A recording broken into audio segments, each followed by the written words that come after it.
faithfully delivering value by exploring great books from around the world. Oh, hello, this is Sally's Book Talk. Today I'll dive into this book called Natasha's Dance. It's a history of Russian culture, authored by Orlando Figes, a history professor at Birkbeck College, University of London. Wow, many Chinese people have this Russian fascination, holding strong interest in Russian culture, all tied to unique historical moments. Since the May 4th movement, learning from Russia has been a goal for many intellectuals, seen in how Russian art and literature were constantly introduced and praised. Take Lu Xun, for instance. He adored Russian culture. Hey, guess what? What kind of foreign books did he have the most? Dude. Yep, he had over 600 Russian books, covering everything from philosophy and literature to aesthetics and social ideas. Gee, even more amazing. Lu Xun wrote about 6 million words, with over 1.6 million being translations of Soviet Russian works. Oh, his famous Diary of a Madman even referenced Gogol's novel of the same name, showing how much he cherished Russian culture. Then there's Ba Jin. His Russian influences are clear.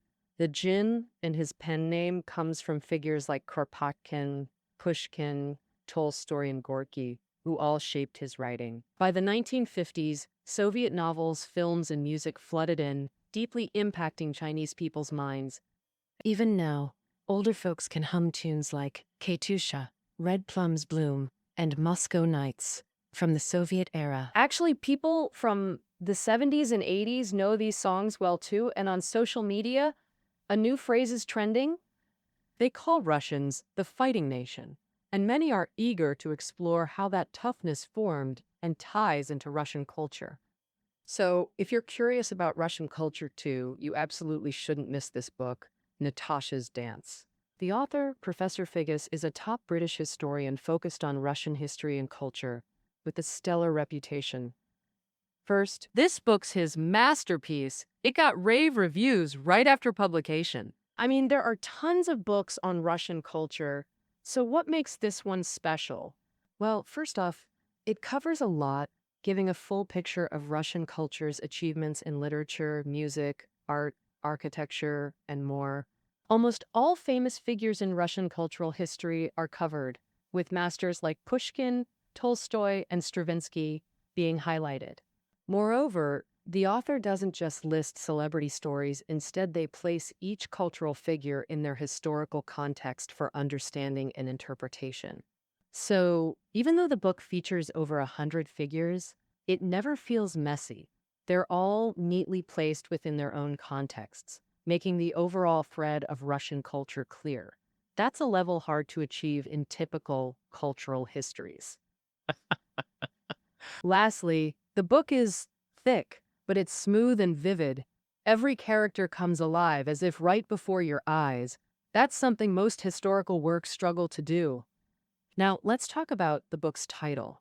Why is it called Natasha's Dance? Turns out, Natasha is a key character in Tolstoy's novel War and Peace, full name Natasha Rostova. She's from Russian high society, speaks fluent French, and has very westernized habits. In contrast, she's not very familiar with ordinary Russians' daily lives. In fact, she's quite detached. Once, Natasha and her brother visited a retired officer's home. After dinner, the officer started singing a traditional Russian folk song on the street. Natasha had never heard this song before, but something amazing happened. A sudden surge of inexplicable emotion welled up in her heart. So, at the officer's invitation, Natasha stood up and danced to the rhythm in an authentic Russian style, a famous scene from War and Peace. In the author's view, Tolstoy conveyed 2 points. On one hand, Russian intellectuals at the time were mostly nobles, raised with Western education, so their thoughts and behaviors were highly Westernized.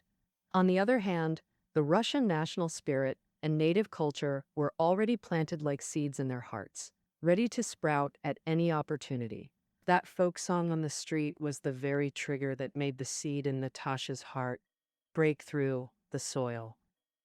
In other words, Natasha embodies 2 cultural genes, Western culture and native culture, which were originally separate and didn't interact. But starting in the 19th century, they collided intensely. Through this collision, Russian national consciousness gradually awakened, forming Russian national culture, including literature, music, architecture, painting, folk art, and more. Natasha's Dance. This book meticulously depicts the unique formation process of Russian culture. I'll break this into 2 episodes to unpack the essence of the book and unveil the mysteries of Russian culture for you. In the first episode, I'll discuss 2 pivotal years, 1703 and 1812, milestones marking the birth and turning points of Russian culture. In the second episode, I'll decode the 3 genetic codes of Russian culture. All right, let's begin with the 2 key years for Russian culture, 1703 and 1812. First, 1703. That spring, Tsar Peter I made a monumental decision to build a city in northwestern Russia where the Neva River meets the Baltic Sea, St. Petersburg.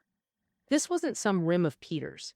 Russia lagged behind Western Europe in politics, economy, culture, technology, every aspect seen as uncivilized wilderness. Take the elite nobility as an example. In Western Europe, nobles owned land and manor lives, affluent, refined, with ample time for literature, art, and invention.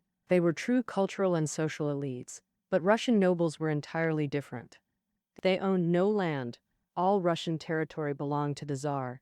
Legally, nobles were the Tsar's slaves, bound to absolute obedience. Sure, the Tsar might grant estates and serfs, but could revoke them any time. Even noble status could be stripped, unlike Italy's Medicius or England's ancient houses. Deep-rooted aristocratic dynasties simply didn't exist in pre-18th century Russia. No noble lifestyle or cultural activities to speak of. Life for Russian nobles back then could only be described as harsh. Forget manners. They couldn't afford decent houses. Most lived in wooden huts with broken furniture and coarse food, barely better than peasants. A 1630s European envoy noted few Russian nobles slept on feather mattresses. So where did they sleep? On benches covered with pads, straw, or clothes, some even bedded down alongside servants and poultry. See, not a shred of nobility here. You couldn't expect cultural refinement from people living like this. In fact, most Russian nobles were illiterate. Some couldn't even calculate 2 plus 2. The odds of a noble like Vorontsov, who could chat with Michelangelo, emerging in Russia were basically zero. Such poor cultural influence was totally mismatched with Russia's growing national power. After centuries of Tsarist expansion, by Peter I's reign, Russia was huge territorially, yet culturally backwardness persisted. Meanwhile, Western Europe had experienced the Reformation, Renaissance, and Age of Discovery, with the Enlightenment dawning in the early 1700s. To all this, Russians showed zero reaction. So, to Western Europeans, they were just uncultured barbarians. After taking power, Peter I led expeditions to France, England, and Holland, and got stunned by Western advancements. What especially embarrassed him? His entourage's crude behavior. In England, Peter's attendants stayed at a villa for 3 months. When they left, the owner was shocked. Lawns dug up, curtains torn, furniture destroyed. Worse yet, family portraits on walls were used as target practice, riddled with holes. Furious, the owner demanded huge compensation, leaving Peter humiliated and resolved to change. Peter realized Russia would stay a third-rate joke without reform, so he launched sweeping changes upon return. He pushed through reform measures. Peter's style was iron-fisted. Subjects obeyed whether they understood or not. His flashiest move? Building the new capital, St. Petersburg. Previously, Moscow had been Russia's capital, but Peter saw Moscow as backward and stagnant. Only abandoning it for a new city could signal true reform. So Peter modeled St. Petersburg after Western European capitals. He recruited architects, engineers, artists, and landscapers from the West to build an authentically European metropolis. Take the Winter Palace, where Tsars lived, pure Baroque style, ornate carvings, lavish splendor. The Summer Palace took inspiration from France's Versailles. Peter even ordered the Summer Palace's scale and gardens to surpass Versailles. Peter I put his belief in learning from Western Europe into every part of city building. Streets, bridges, houses, churches, all copied Western European styles, kicked off in 1703 and took 9 long years. Oh, St. Petersburg ended up as a total European city. Russian thinker Herson famously put it. St. Petersburg's charm is how it blends bits of Europe's big cities, like echoes of London, Paris, Venice, Amsterdam. The author notes Peter had big plans. He made St. Petersburg a model for full-on Europeanization, to turn Russians into Europeans, starting with the nobles. Once the capital moved to St. Pete, Peter started overhauling the noble class. He split the nobles into 14 ranks and gave them matching jobs. Higher ranks got more perks and power. Simple as that. More land and serfs meant they could own stuff independently, so nobles had the cash to build manors and live high. But Peter wasn't done. He played dad to these clueless kids, showing him how to build fancy houses, eat at parties, hire servants, dress right, cut hair, talk proper, and use manners. All in all, he taught every little thing himself, really stressed out about it. Thanks to Peter, nobles went Euro fast, and in lavishness, they outdid even the old European elite, wowing him with their style. For instance, the Sheremetevs, royal favorites, built huge estates in St. Pete and Moscow. Their St. Pete mansion, called the Fountain Palace, cause of all the fountains, hosted big names like Pushkin and Akhmatova over the years.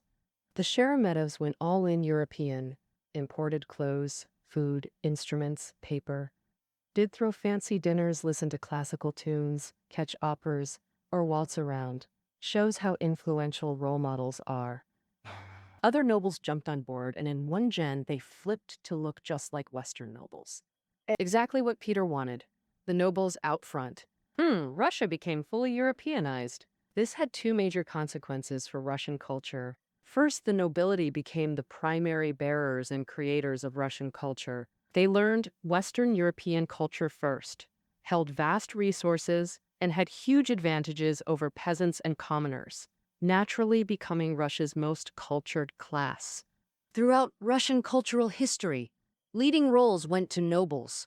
Thinkers like Herzen, writers like Turgenev and Tolstoy, musicians like Tchaikovsky, painters like Kandinsky, etc. This list could go on forever. Ultimately, nearly all renowned artistic giants were noble-born, a defining trait of Russian culture. Now, the second consequence. Russia lacked its own national culture long-term, running a severe cultural trade deficit. All import, no export. Peter I's reforms meant ditching tradition to wholeheartedly embrace Western Europe. France got top billing. It was Europe's powerhouse in the 18-19 centuries, with Versailles as the fashion epicenter, driving Russia's full-scale imitation. Russian nobles got French educations from childhood, spoke fluent French, knew French culture inside out, worshipped it blindly, essentially French in spirit. They actually despised native Russian customs. Many couldn't even speak Russian properly. So-called Russian culture was just Western Europe's, especially France's, carbon copy. Thus, for nearly a century, from Peter I to Catherine II, Russia had no real cultural figures. Records show, in the late 18th century's last 25 years, Russia published 500 literary works. Only 7 were original, the rest imported from Europe. In short, under these two powerful rulers, Russia thrived nationally but suffered severe cultural deficits. Russia remained a scorned dwarf to Western Europe, Russian seen as a backward, lowly language. Peter surely never expected this. Not unexpectedly, it seems a great cultural nation can only root itself in its own ethnic culture. But when Russia's most cultured nobles couldn't even speak their mother tongue fluently, how could they create a national culture? A turning point happened fast. This brings me to the second key year.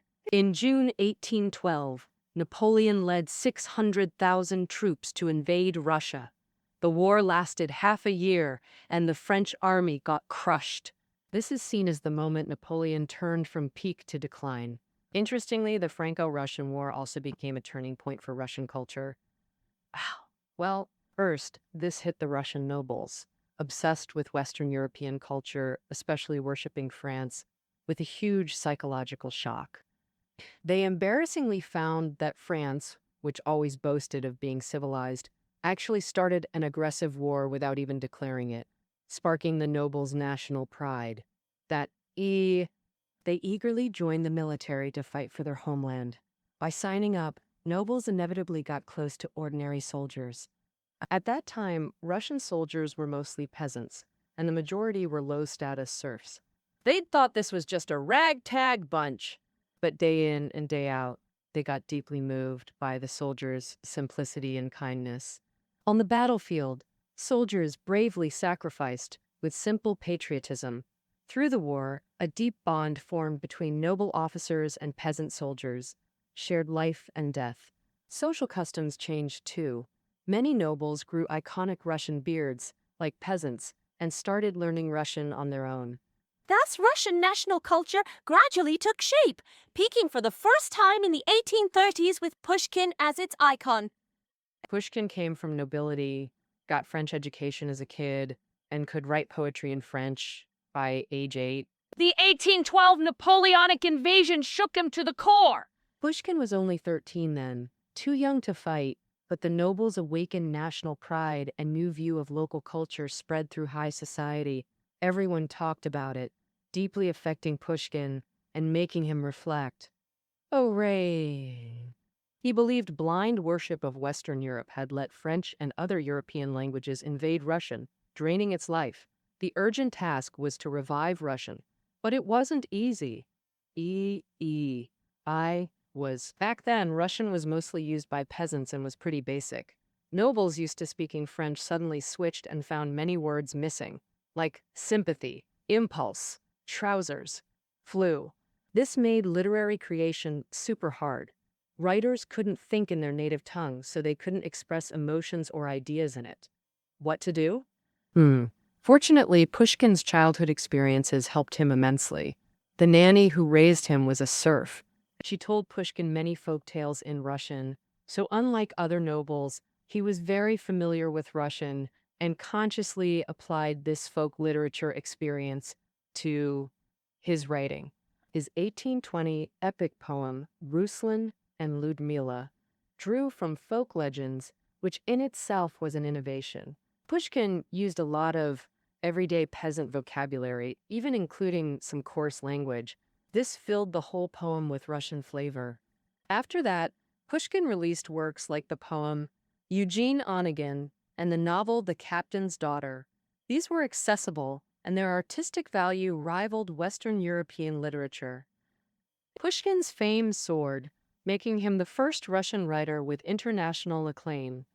Correspondingly, Russian, once despised like an ugly duckling, proved it could also produce great works and gain respect. Therefore, the author believes Pushkin's greatest contribution was applying Russian, originally just for peasants, to literary creation, elevating it to a refined language. It can be said that thereafter, the brilliant giants of Russian literature, from Turgenev to Akhmatova, all stood on Pushkin's shoulders, and all of this traces back to the spring of 1812 when Napoleon launched the war. However, this isn't the whole story. As the French retreated and Russians counterattacked, some Russian officers entered Paris as victors, but they soon couldn't stay proud, because the officers found that France's core ideals, liberty, equality, fraternity, were deeply rooted there. In contrast, Russia was still practicing serfdom. In the late 15th century, the Grand Duchy of Moscow, Tsarist Russia's predecessor, legally stripped peasants of rights to freely trade land or migrate. Tied to the land, peasants who lost freedom gradually became serfs. Peter I's reforms clarified nobles' ownership of serfs, further strengthening serfdom. By the early 19th century, most Russian peasants were serfs. Only a few kept free status, but life worsened.